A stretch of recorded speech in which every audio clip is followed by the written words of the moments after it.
Siapa bilang mencari kerja itu gampang? Apalagi di saat pandemi seperti ini. Banyak sekali perusahaan yang berpatok dengan pendidikan, usia, gender, dan lain-lain. Mereka tak melihat kau bisa kerja apa, tapi kau siapa. Apakah kau good looking? Apakah kau berpendidikan tinggi? Atau kau titipan siapa? Eduardo Decken atau Eddie diperankan oleh Antonio Banderas.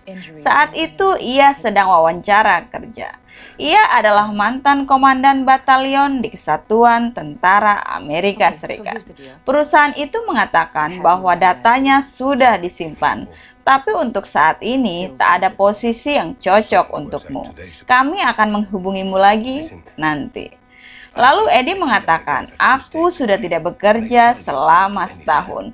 Tulis saja gaji terendah di profilku. Aku mau mengerjakan apapun. Lalu ia pun berlalu meninggalkan tempat itu. Pewawancara itu tampak terkesan dengan Eddie. Ia pun segera mengejarnya. Ia memberikan sebuah alamat. Datanglah ke tempat itu. Kau bisa mulai bekerja nanti malam.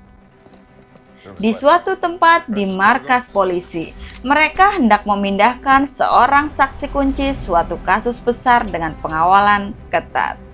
Sementara itu, Eddie segera memberitahu keluarganya bahwa ia sudah mendapatkan pekerjaan. Mereka sangat bahagia mendengarnya. Eddie akan segera berangkat bekerja. Sementara di tempat lain, di tengah perjalanan, iring-iringan mobil polisi itu diikuti mobil tak dikenal. Belum selesai mereka terkejut, rombongan itu juga dihadang dari depan. Mereka langsung diberondong peluru. Untunglah saksi itu bisa melarikan diri. Dan Eddie sudah sampai di kantor barunya. Itu adalah kawasan pertokoannya. Eddie akan menjadi security di sebuah pertokoan. Itu adalah pusat perbelanjaan yang besar. Ia disambut oleh Vin, seorang kepala satpam yang tengil. Ia juga diajak berkeliling pertokoan itu. Tak lupa Vince mengenalkan teman-temannya. Mason si culun, Ruby satpam perempuan yang sedang mabui, dan Johnny si tukang main game. Tak lupa Vince juga memberikan seragam kepada Eddie. Kemudian Vince mengajak Eddie untuk berkeliling ke seluruh wilayah pertokoan. Eddie tak percaya untuk menjaga toko sebesar itu, ia hanya berlima bersama orang-orang aneh. Vince yang baru tahu bahwa Eddie adalah bekas komandan masih tak mau mengalah. Ia harus tetap lapor padanya apapun yang terjadi. Vince adalah bosnya. Eddie mulai berkeliling. Ia menanyakan kenapa CCTV-nya mati. Teman-teman idiotnya tak percaya Eddie memikirkan hal-hal sekecil itu. Vince mengatakan akan segera ditangani. Ternyata mereka lupa mengaktifkannya. Mereka bahkan tidak tahu saat itu ada orang melintas di layar CCTV-nya. Saat Eddie berkeliling, tiba-tiba seorang gadis kecil ketakutan mengetok-ngetok pintu toko itu. Ia segera melapor kepada Vince. Ia disuruh menunggu, tapi instingnya mengatakan bahwa ini tak bisa menunggu lagi. Ia pun segera membuka pintunya. Anak itu sambil ketakutan mengatakan mereka akan datang. Eddie sudah berusaha menenangkannya, lalu gadis itu pingsan. Eddie pun segera membawa gadis kecil itu ke dalam untuk diberikan pertolongan. Teman-temannya semua berkumpul. Tiba-tiba di layar CCTV tampak seseorang mengetok pintu toko. Pria itu mengatakan bahwa ia mencari anak gadisnya yang kabur.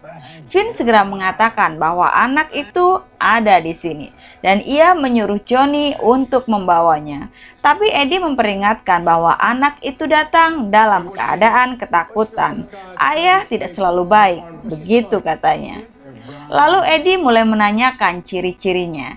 Pria tua itu menjawab semuanya dengan benar. Saat akan diserahkan, Jamie si gadis kecil itu tiba-tiba tersadar. Ia sangat ketakutan sehingga Eddie buru-buru menutup kembali pintu itu. Tiba-tiba seseorang datang dan menawarkan uang yang sangat banyak, jutaan dolar. Orang itu yang bernama Charlie mengatakan, "Ini kesempatanmu. Tak ada yang kau langgar, tak ada yang perlu mati." Finn semakin bingung. Kata-kata Eddie tak dihiraukannya. "Aku pemimpinnya," begitu katanya. Vince akan segera membuka pintu. Eddie pun memukulnya hingga pingsan. Charlie segera pergi. Ia memerintahkan anak buahnya untuk segera mengepung pertokoan itu. Ia mengaturnya. Mereka sangat profesional. Eddie segera mencari Jamie yang sedang bersembunyi.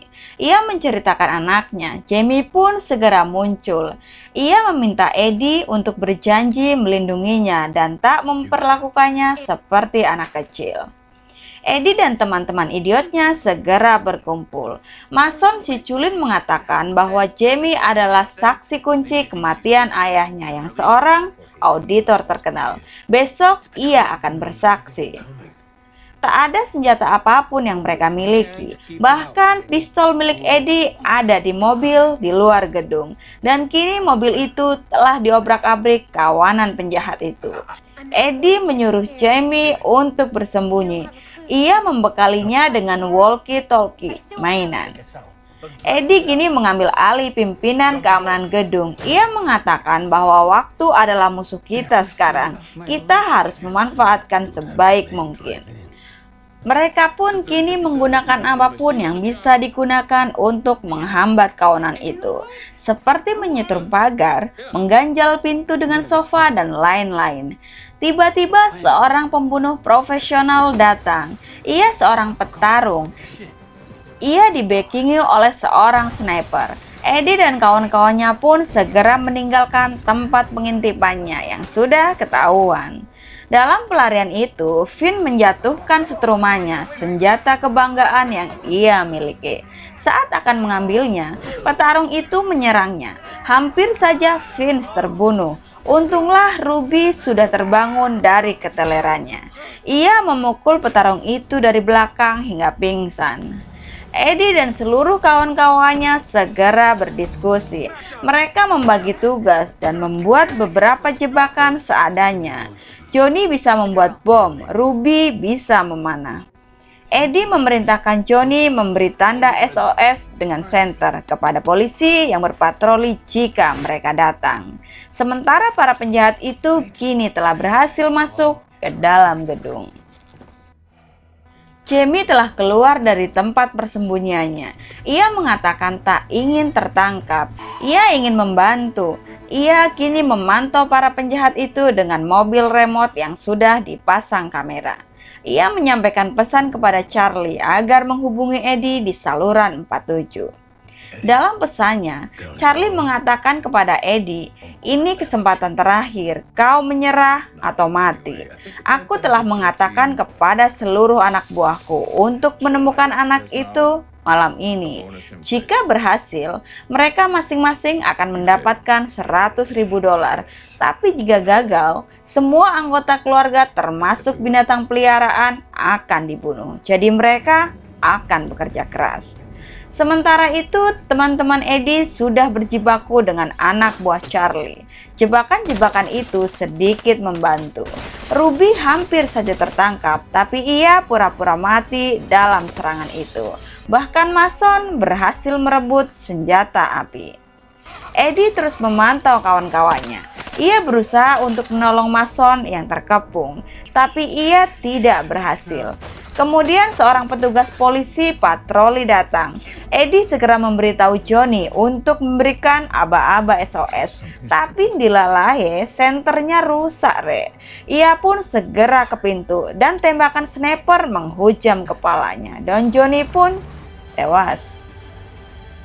Eddie kembali menghubungi teman-temannya. Ia ingin tahu ada berapa orang yang ada di bagian makan, tapi tak ada seorang pun yang bisa. Justru Jamie yang membantu dengan mobil remote-nya.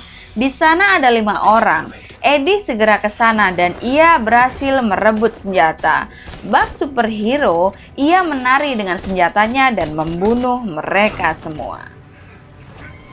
Setelah penjahat-penjahat itu mati, teman-teman Eddie segera keluar. Namun sayangnya Ruby tertembak.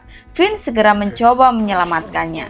Sementara itu, Mason tidak berani keluar dari persembunyiannya. Ia begitu trauma dengan suara tembak-tembakan itu di luar sana. Bahkan saat Eddie hendak membantunya keluar, Mason malah memberondongnya dengan tembakan. Untung tidak kena. Mason sangat-sangat ketakutan. Sementara Vince sangat terpukul. Ruby terluka parah, sedangkan Jamie mengatakan kepada Eddie bahwa dulu ia tinggal bersama pamannya sampai akhirnya ayahnya meninggal. Tapi ayahnya melarangnya. Pamannya adalah orang yang sangat baik menurutnya. Eddie menjelaskan kepadanya, orang tua tidak selalu sempurna. Mungkin ayahmu hanya takut kau terluka. Dia akan sangat menyesal jika itu terjadi padamu. Tiba-tiba Charlie menghubungi Eddie. Ia kembali menawarkan untuk menyerahkan Jamie kembali karena Eddie sudah terdesak. Namun Eddie menjawab, kau sudah 2 jam memburu gadis itu, tapi kau belum juga mendapatkannya. Sebentar lagi FBI akan datang dan kau akan tamat.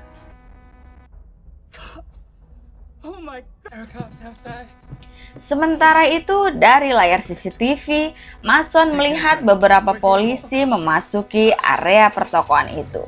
Eddie segera mengatur strategi karena di saat yang bersamaan, sebuah mobil forklift mengangkat pintu baja sebagai perlindungan terakhir. Dia pun meminta Vince untuk mempertahankan wilayah itu.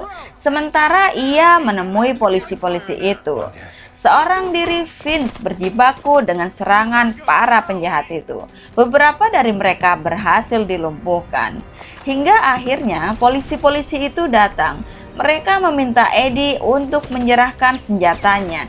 Sementara Eddie segera menghubungi Mason untuk mengantarkan Jamie kepada polisi-polisi itu. Tentu saja Mason tidak berani. Hingga akhirnya Vince mengatakan, kita akan bekerja sama, dan Mason pun nekat untuk berlari. Sementara Vince berusaha untuk melindunginya, dan pada saat itulah Vince pun tertembak.